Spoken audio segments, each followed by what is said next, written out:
Hello students, मैं ज्ञानेंद्र नाथ वर्मा। आज के वीडियो में हम आपको क्लास 9th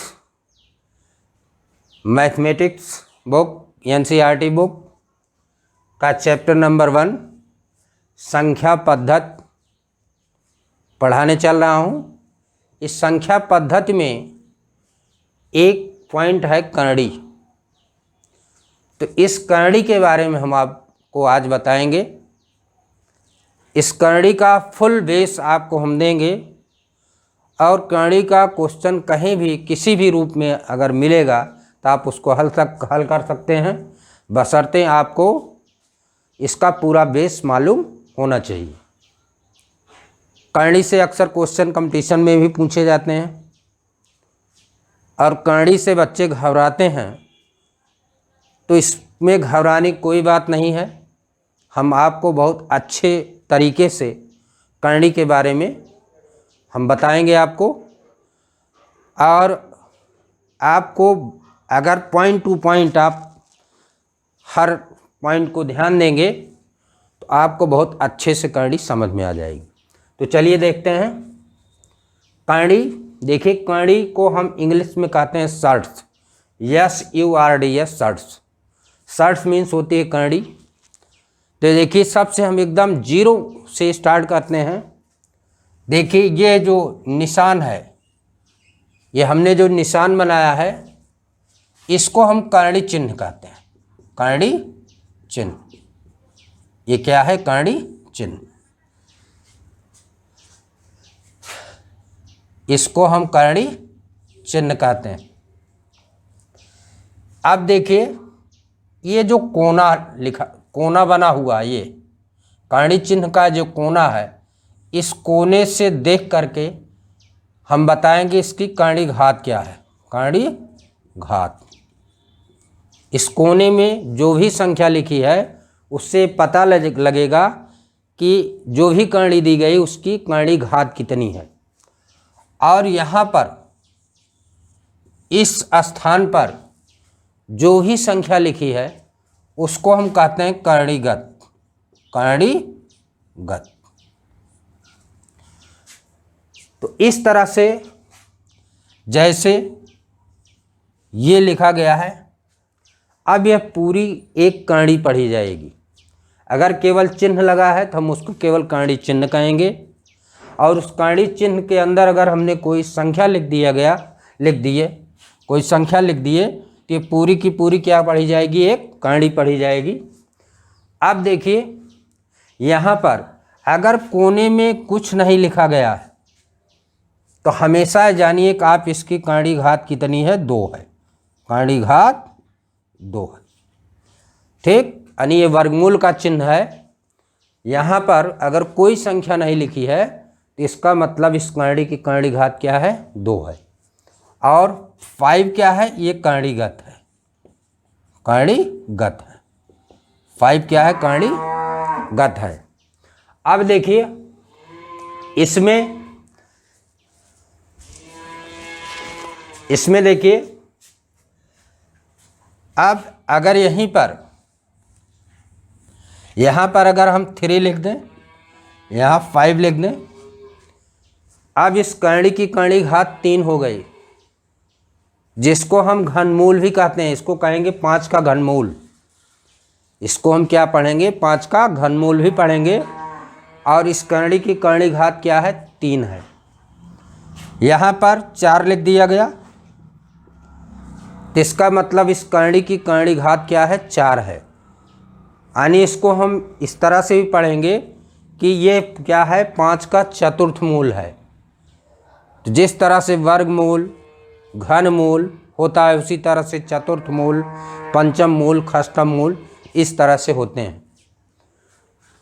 तो देखिए, तो पहली चीज तो आप इस करड़ी के चिन्ह को जाने। करड़ी का चिन्ह क्या है? करड़ी घात कैसे हम देखते हैं, और करड़ी गत क्या होती है। अब इसमें आप अगला पॉइंट देखेंगे कि कणी की घात को बदलना, घात को बदलना, कणी की घात को बदलना। अगर किसी कणी की कणी घात 3 दी गई है, उसको 4 की घात में या 6 की घात में या 10 की घात में आप कैसे बदलेंगे वो आपको हम बता रहे हैं। तो देखिए, जैसे मान लीजिए कोई कणी दी गई है, ये एक कणी दी गई है। इस कणी की कणी घात क्या है, यहाँ कुछ नहीं लिखा, आपको हमने बताया अगर कुछ नहीं लिखा तो इस कणी की कणी घात क्या होती है, 2 होती है। अब इस कणी घात 2 को हमको 6 की घात में बदलना है। इसको क्या करना है, को 6 की घात में बदलना है, इसको 6 की घात में बदलना है। तो देखिए बदलने का तरीका क्या होता है, कैसे हम इस कणी के घात को बदलेंगे। ये 2 घात में ये कणी दी गई है, कैसे हम इसको 6 की घात में करेंगे। देखिए यहाँ पर कणी घात जो है उससे हम जिस घात में बदलना चाह रहे हैं उसमें हम भाग देते हैं। देखिए यहाँ कणी घात 2 है, 6 की घात में हम बदलना चाह रहे हैं, हम 2 से 6 में भाग देंगे तो भागफल 3 आएगा। 2 में हम 6 में 2 से हम भाग देंगे तो हमको क्या मिलेगा, भागफल 3 मिलेगा। इसी भागफल से हम इस कणी घात में गुणा करेंगे, यानी भागफल कितना है, 3 आया। इस 3 से हम इस कणी घात, यहाँ क्या है 2 है, हम 3 से 2 में गुणा कर देंगे तो यहाँ क्या आ जाएगा, 6 आ जाएगा। और जो कणीगत है भागफल जितना आया है, कणीगत पर उतनी हम घात लगा देंगे तो भागफल कितना आया, 3 आया। इसका मतलब हम 3 पर 3 घात लगा देंगे तो हमको क्या मिल जाएगा, 6 कणी, ये आ जाएगा 27। यानी कहने का मतलब जो हमारी ये 2 घात की कणी थी अब ये 6 घात की कणी में परिवर्तित हो गई। अब देखिए इससे आपको क्या मिला, आपको इससे देखिए क्या मिला, कणी घात 2 थी, कणी घात कितनी हो गई, 6 हो गई। यहाँ पर कणीगत कितना था, 3 हो गया, यहाँ पर कणीगत कितना हो गया, 27 हो गया। इसका मतलब हुआ कि अगर हम किसी भी कणी के कणी घात को बदलेंगे तो उसका कणीगत भी बदल जाएगा। इस तरह से हम किसी भी कणी को एक कणी घात को एक कणी घात से दूसरे कणी घात में हम इस तरह से बदलते हैं। अब आप अगला पॉइंट देखिए, अगला पॉइंट क्या है, अगला पॉइंट है कणियों की तुलना करना, कणियों की तुलना करना। यानी अगर कणी दी गई है तो कैसे आप बताएंगे कौन सी कणी छोटी है या कौन सी कणी बड़ी है, या कई कणी दी गई हैं, आपसे कहा जाएगा कि इन कणियों को आरोही क्रम में लिखिए या अवरोही क्रम में लिखिए, बढ़ते हुए क्रम में लिखिए या घटते हुए क्रम में लिखिए। तो कैसे आप इसको ज्ञात करेंगे, कैसे 2 कणियों की हम तुलना करेंगे।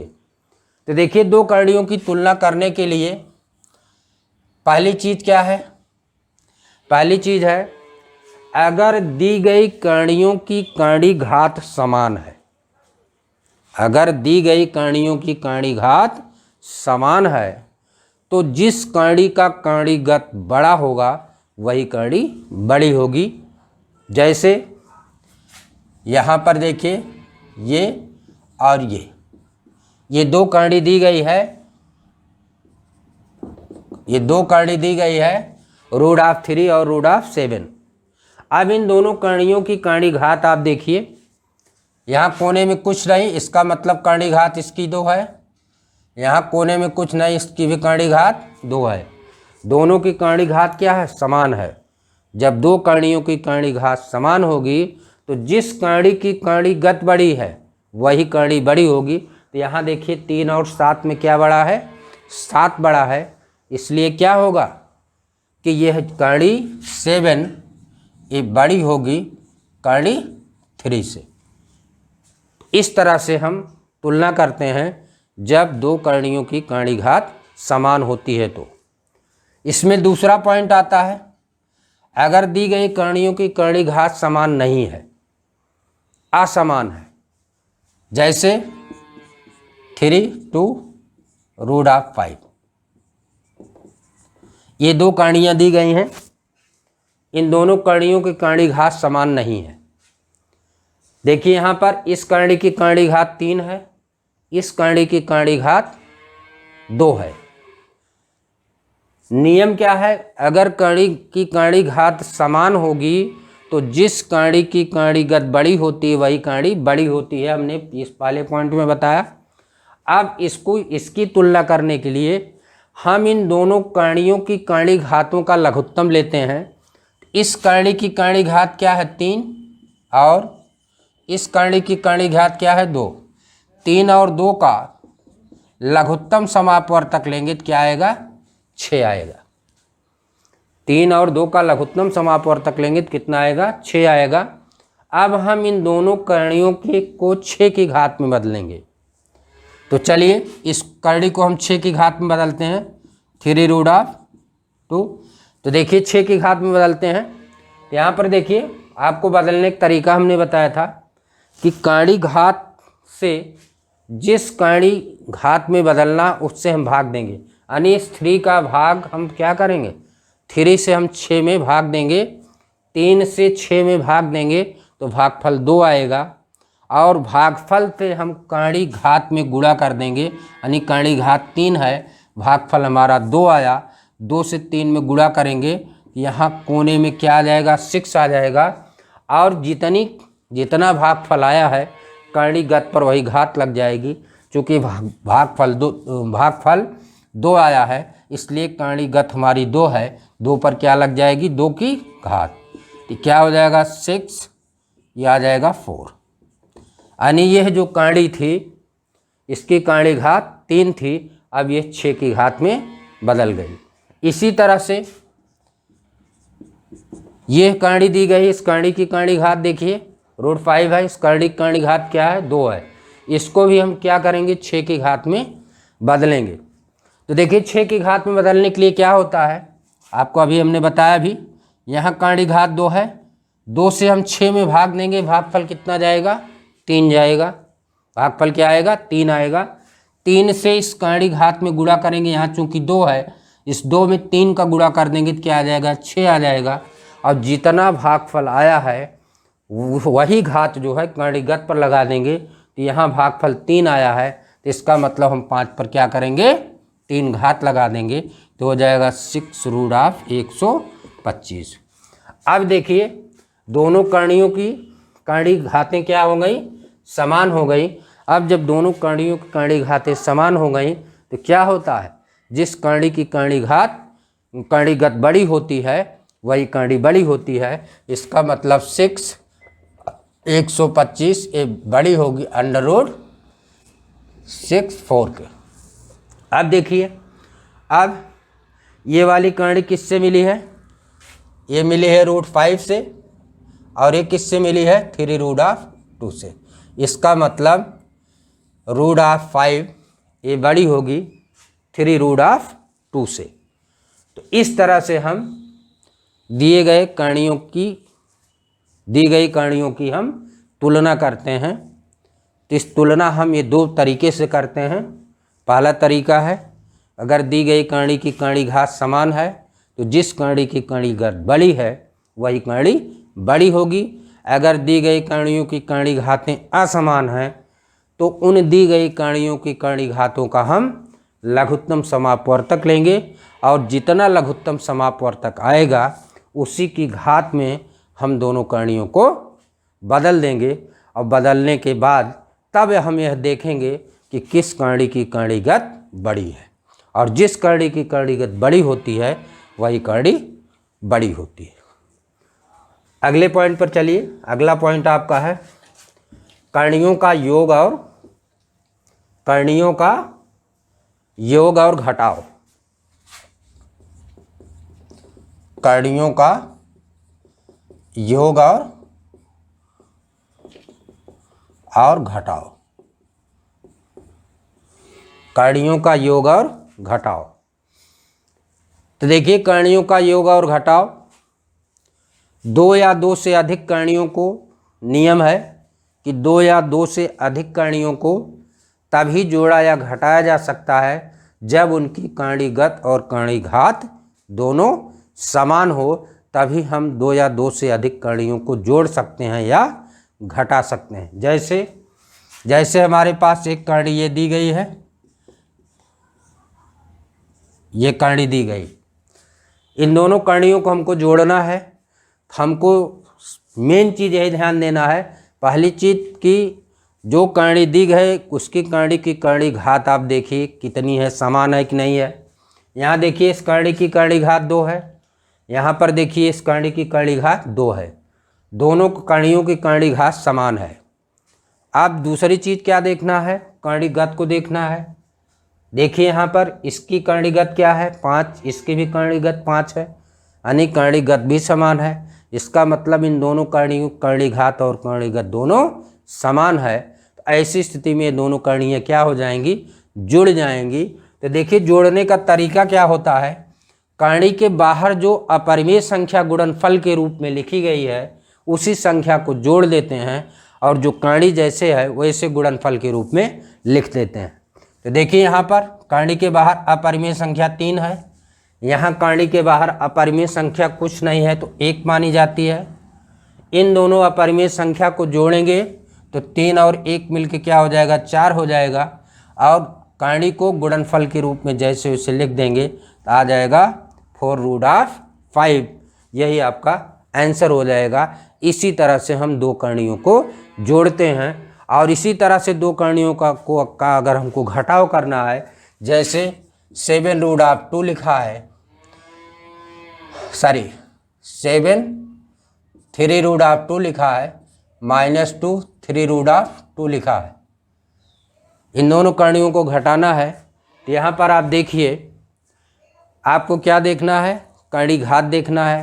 तो देखिए इस करणी घात 3 है, इस करणी की करणी घात भी 3 है, दोनों की करणी घात समान है। अब हमको करणीगत को देखना है, यहाँ इसकी करणीगत 2 है, यहाँ भी देखिए करणीगत 2 है। इसका मतलब क्या है, इसका मतलब दोनों की करणी घात और करणीगत समान है, इसलिए क्या होगा, ये दोनों करणियाँ आपस में घटाई जा सकती हैं। घटाने का भी वही तरीका है कि करणी के बाहर अपरिमेय संख्या के रूप में, गुणा के रूप में लिखी गई संख्या को हम आपस में घटाते हैं। तो इस करणी के बाहर अपरिमेय संख्या क्या है 7, गुणा के रूप में लिखी गई है। इस करणी के बाहर अपरिमेय संख्या क्या है 2, एक गुणा के रूप में लिखी गई है। इन दोनों को हम घटा देंगे, यानी 7 में से 2 घटाएं क्या आ जाएगा, 5 आ जाएगा। और जो करणी है जैसे वैसे गुणा के रूप में हम लिख देंगे, यानी 5 × 3√2, यही आपका आंसर हो जाएगा। तो इस तरह से हम दो करणियों को या 3 करणियों को, 2 या 2 से अधिक करणियों को हम जोड़ सकते हैं या घटा सकते हैं। अब देखिए मान लीजिए किसी करणी की करणी घात समान है लेकिन करणीगत समान नहीं है। जैसे मान लीजिए कोई करणी दी गई है 4√3 + √27, ये करणी दी गई है। अब देखिए हमको क्या चेक करना है, सबसे पहले देखना करणी घात समान है कि नहीं है। देखिए इसकी करणी घात 2 है, इसकी करणी घात 2 है, दोनों करणियों करणी घात समान है। करणीगत देखिए इसकी करणीगत 3 है, इसकी करणीगत 27 है। तो 2 या 2 से अधिक करणियों को हम तभी जोड़ सकते हैं जब उसकी करणी घात और करणीगत दोनों समान है। तो आइए देखते हैं कि देखिए क्या ये दोनों की करणी घात समान हो सकती है या नहीं हो सकती है। तो चलिए देखते हैं। देखिए यहाँ 4√3 प्लस, देखिए ये इसको हम लिख सकते हैं 3 × 3 × 3। अब इसको हम इस तरह से भी लिख सकते हैं 4√3 प्लस √3 का स्क्वायर × 3। देखिए ये भी नियम है, अगर दी गई करणी की करणी घात, यहाँ आप समझ लीजिए, दी गई करणी की करणी घात दी गई कणी की कणी घात और कणीगत पर लगी घात यदि समान हो जाती है तो वह कणीगत कणी के बाहर आ जाता है और उस पर लगी घात समाप्त हो जाती है। तो देखिए यहाँ कणी घात क्या है, 2 है। कणीगत पर लगी घात क्या है, 2 है। कणी घात कणीगत पर लगी घात यदि समान हो गई तो यह कणीगत कणी के बाहर आ जाएगा और इस पर लगी घात समाप्त हो जाएगी। इसका मतलब क्या आ जाएगा, 5 आ जाएगा। अब इसको हम दूसरे तरीके से भी जान सकते हैं। देखिए 5 का स्क्वायर, देखिए इस कणी का मतलब हुआ अगर इस कणी के चिन्ह को हटाएंगे तो यहाँ पर चूंकि कणी घात क्या है, 2 है, तो ये 2 है, ये कणीगत पर 1/2 के रूप में घात लग जाएगी, यानी 2 की पावर 2 5 की पावर 2 इंटू 1/2। कणी चिन्ह का मतलब 1/2 घात, कणी चिन्ह मीन्स 1/2 घात, अगर कणी घात 2 है तो। अब देखिए इसको हम लिख सकते हैं 5 की घात 2 इंटू 1/2। देखिए 2 से 2 कैंसिल, कितना आ गया, 5 आ गया। हम इस तरह से भी समझ सकते हैं। वैसे इन जनरल आप ये भी जान सकते हैं, अगर कणी घात और कणीगत पर लगी घात अगर समान हो जाती है तो ऐसी स्थिति में वह कणीगत कणी चिन्ह के बाहर आ जाता है और उस पर लगी घात समाप्त हो जाती है। तो यहाँ पर देखिए कणी घात 2 है, कणीगत पर लगी घात 2 है। अब यह कणीगत कणी के बाहर आ जाएगा और उस पर लगी घात क्या हो जाएगी, समाप्त हो जाएगी, यानी ये 3 बाहर आ गया और ये आपका ये बचा रहा। अब आप देखिए, अब दोनों की कणीगत समान हो गई, कणी घात पहले से समान थी, अब ये दोनों कणियाँ आपस में जुड़ जाएंगी। और जोड़ने का तरीका क्या होगा, कणी के बाहर गुणा के रूप में लिखी गई परिमेय संख्याएं ही जोड़ी जाएंगी, यानी 4 और 3 को जोड़ेंगे क्या आ जाएगा, 7 आ जाएगा। और जो एक कणी जैसे वैसे लिख दी जाएगी, यही आपका आंसर हो जाएगा। तो ऐसी स्थिति में कभी कभी कणी घात तो समान रहती है लेकिन कणीगत असमान रहता है, तो हम उसके कणीगत को यदि समान बन सकता है तो उसको हम समान बनाते हैं और समान बनाने के बाद फिर उसको हम जोड़ते या घटाते हैं। अब इसी का आप उल्टा चलिए, मान लीजिए कणीगत समान है लेकिन कणीघात असमान है। कणीगत मान लीजिए समान है, कणीगत मान लीजिए समान है और कणीघात असमान है। देखिए कणीघात इसकी 2 है, इसकी कणीघात क्या है, 3 है। तो कणीगत दोनों की 5 है, ये समान है। इन दोनों कणियों को हमको जोड़ना है तो नियम क्या कहता है, कणीघात कणीगत दोनों समान होना चाहिए। तो यहाँ पर देखिए कणीगत दोनों की समान है लेकिन कणीघात समान नहीं है। तो यहाँ पर देखिए अभी आपको हमने बताया कि अगर हम इस कणी के घातों को समान करेंगे तो समान करने के लिए हमको क्या करना होता है, दी गई कणियों की कणी घातों का लघुत्तम लेते हैं और जितना लघुत्तम आता है उसी के घात में हम कणियों को बदल देते हैं। कणी घात में उसी के घात में हम कणी को बदल देते हैं। तो यहाँ पर देखिए यहाँ 2 घात है, यहाँ 3 घात है, इन दोनों घातों का हम लघुत्तम लेंगे 2 और 3 का, तो हमको क्या मिलेगा, 6 मिलेगा, 6 मिलेगा। इसको हम 6 की घात में बदलेंगे, इसको भी हम 6 की घात में बदलेंगे। आपको हमने अभी भी शुरू में बताया अगर किसी भी कणी को एक घात से दूसरे घात में जब हम बदलते हैं तो उसका कणीगत बदल जाता है। तो जब हम इसको बदलेंगे तो इसका कणीगत बदल जाएगा, इसको बदलेंगे तो इसका भी कणीगत बदल जाएगा। यानी कहने का मतलब घात तो समान हो जाएगी लेकिन कणीगत समान नहीं हो पाएगा। तो ऐसी स्थिति में हम इन कणियों को नहीं जोड़ सकते हैं। अगर कणीगत समान है और कणीघात असमान है तो हम कणियों को न जोड़ सकते हैं और न घटा सकते हैं। तो चलिए अगले पॉइंट पर आप आ जाइए। अगला पॉइंट आपका क्या है, अगला पॉइंट है अगला पॉइंट है परिमेयीकरण, कणियों का परिमेयीकरण। इसके पहले एक पॉइंट और आप जान लीजिए, कणियों का गुणा और भाग, करणियों का गुणा और भाग। पहले आप इस पॉइंट को समझ लीजिए, इसके बाद इसको बता रहे हैं। तो देखिए करणियों का गुणा और भाग क्या होता है, इसका नियम क्या है, जैसे योगफल और घटाव का नियम है उसी तरह से करणियों का गुणा और भाग का नियम है। तो दो या दो से अधिक करणियों का गुणा और भाग तभी किया जा सकता है जब उनकी कर्णी घातें समान हो। करणीगत चाहे जो भी कुछ रहे उससे हमसे कोई मतलब नहीं है, कर्णी घात समान होनी चाहिए। तो देखिए जैसे मान लीजिए इन दोनों करणियों का हमको गुणा करना है। तो देखिए इसकी कर्णी घात 2 है, इसकी भी कर्णी घात 2 है, दोनों की कर्णी घात को केवल आपको देखना है, कर्णी घात चाहे जो भी रहे उससे कोई मतलब नहीं है। अब इन दोनों करणियों का गुणा हो जाएगा, आ जाएगा √3 × 2 आ जाएगा √6, यानी करणीगत का आपस में गुणा हो जाएगा अगर दोनों करणियों की कर्णी घात समान है तो। इसी तरह से दो करणियों का हमको भाग देना है, दो करणियों का हमको भाग देना है। कर्णी घात देखिए इन दोनों करणियों क्या है, समान है।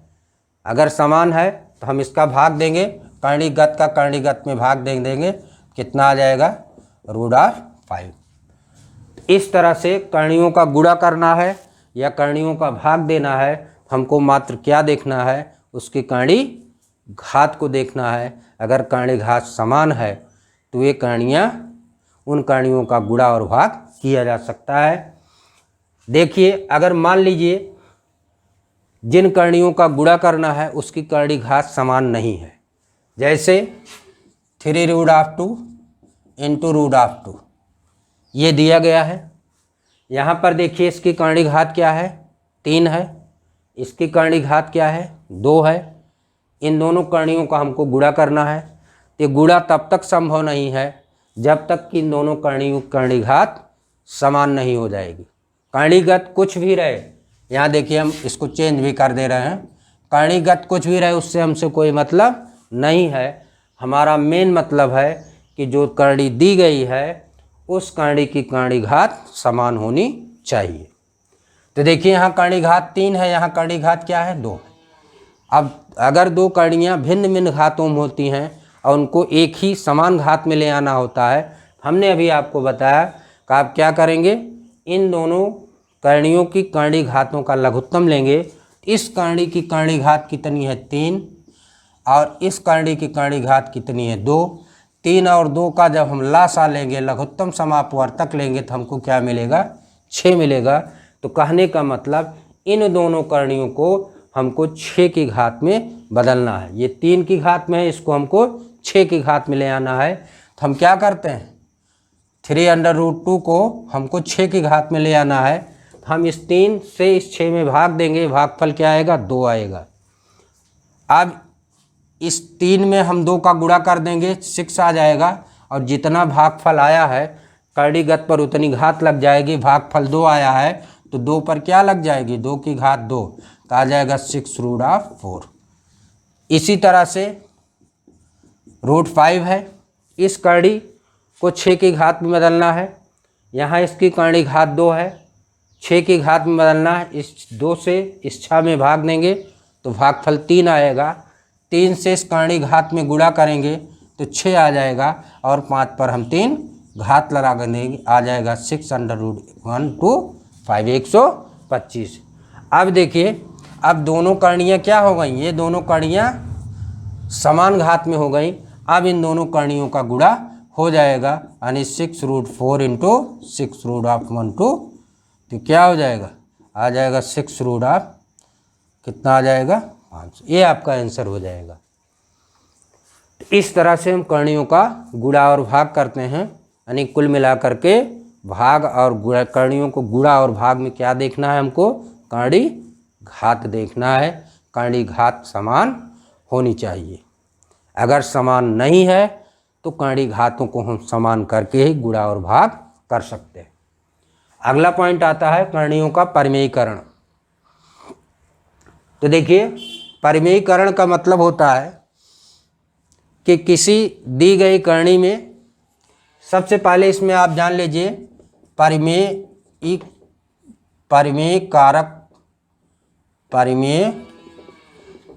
गुणांक। परिमेयकारी गुणांक, इसमें सबसे पहले जान लीजिए परिमेयकारी गुणांक क्या होता है। परिमेयकारी गुणांक का मतलब होता है कि किसी दी गई करणी में ऐसी करणी का गुणा किया जाए कि गुणनफल परिमेय संख्या प्राप्त हो जाए। तो जिस करणी से हम गुणा करते हैं वही उस दी गई करणी का परिमेयकारी गुणक कहलाता है। जैसे एक करणी 3 दी गई है, हमको इसमें ऐसी करणी से गुणा कर देना है कि गुणनफल जो आए वो परिमेय संख्या आ जाए। तो देखिए √3 है, इसमें अगर हम √3 से गुणा कर दें तो हमको क्या मिल जाएगा, √3 का स्क्वायर मिल जाए कितना 3। ये 3 क्या है, ये परिमेय संख्या यानी 3/1 लिख सकते हैं। ये क्या है, परिमेय संख्या है। इसका मतलब √3 का परिमेयकारी गुणक √3 होगा। तो कुल मिलाकर के यहाँ पर आप ये जान लीजिए कि अगर कोई करणी एक पद की है और उसकी करणी घात 2 है तो उसका परिमेयकारी गुणक स्वयं वही करणी होती है। जैसे √5 का परिमेयकारी गुणक √5 होगा, √7 का परिमेयकारी गुणक √7 होगा। इस तरह से परिमेयकारी गुणक हम निकालते हैं। अब देखिए, अब अगर हमारे पास कोई इस तरह से करणी दी गई है, ये दी गई है, इसका हमको परिमेयकारी गुणक निकालना है। ये एक पद की करणी है लेकिन करणी घात क्या है, 2 से ज़्यादा है। 2, अगर करणी घात 2 है और एक पद की करणी है तो हमने अभी आपको बताया कि जो करणी दी गई है वही स्वयं करणी ही उस दी गई करणी का परिमेयकारी गुणक होगी। लेकिन अगर करणी एक पद की है और करणी घात 2 से ज़्यादा है तब उस परिमेयकारी गुणक हम कैसे निकालते हैं। परिमेयकारी गुणक के लिए हमने बताया दी गई करणी में ऐसी करणी का गुणा करें कि गुणनफल क्या आ जाए, परिमेय संख्या आ जाए। इसमें हमको ऐसी संख्या से गुणा करना, ऐसी करणी से गुणा करना है कि गुणनफल क्या आ जाए, परिमेय संख्या आ जाए। तो यहाँ पर देखिए हम इस करणी में गुणा कर देते हैं। देखिए ये क्या है, परिमेय संख्या आने का मतलब क्या है, करणी का चिन्ह हट जाए। परिमेय संख्या आने का क्या मतलब है, करणी का चिन्ह हट जाए। तो देखिए अगर इसके हम करणी के चिन्ह को हटाना चाहेंगे तो नियम क्या कहता है कि करणीगत पर लगी घात और करणी घात अगर समान होगी तभी जो है वह करणीगत करणी चिन्ह के बाहर आएगा। तो इसमें देखिए हम क्या करते हैं, अगर हम इसमें गुणा कर देते हैं 5⁵ से, 3√5 से गुणा कर देते हैं तो हमको क्या मिल जाएगा, 3√5 तो क्या हो जाएगा, 5 आ जाएगा। क्या हो गई, जो कि क्या हो गई, परिमेय संख्या मिल गई। यानी हमने 3√5 में हमने 3√5 का स्क्वायर का गुणा कर दिया तो हमको परिमेय संख्या मिल गई। इसका मतलब इस करणी का परिमेयकारी गुणक ये हो जाएगा और इसका मान कितना हो जाएगा, √3√25। तो इस तरह से हम परिमेयकारी गुणक ज्ञात करते हैं। अब देखिए परिमेयीकरण क्या होता है। परिमेयीकरण, यहाँ पर देखिए अगर कोई करणी दी गई है √5/√2, हमको परिमेयीकरण करना है।